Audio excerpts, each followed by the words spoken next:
იასამნების ყვავილობა და იასამნები და იასამნები და მთელი ინტერნეტ სივრცე აჭრილებულია. ხო და მეც წავედი. მე არა ბიჭოს არ წავიდოდი. ბოტანიკურში შესვლა 4 ლარი ღირს და თუ დიდხანს სიარულის შენი ძლიერი მხარე არა, 5 ლარად პატარა ავტობუსიც მოგემსახურება. მე კი დიდ დამზოგველს დამენანა 5 ლარი და დავამარცხე ხათავიანი დევი, ასევე გადავლახე 9 მთა, 9 ზღვა, 9 მდინარე და მივადექი როგორც იქნა იასამნების ყვავილობას.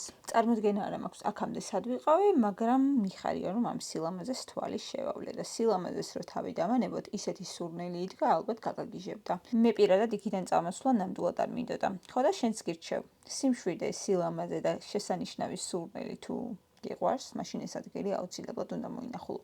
წელს თუ არა, გაიცად მაინც აპრილი-მაისი დაიმახსოვრე და აუცილებლად მიდი. მადლობას მეტყვი. პირადად მე 3 წლის განმავლობაში ყოველ წელს ვდებდი ხოლმე ამას, რომ აი ეხლა ვნახავ, არა მომავალ წელს ვნახავ, აი უკვე გავიდა სეზონი და როგორც იქნა წელს დავადგი საშველი და ახლა თუ უკვე დამთავრდა ყვავილობა, აუცილებლად წადი შემდეგ წელს, მართლა ძალიან კარგია.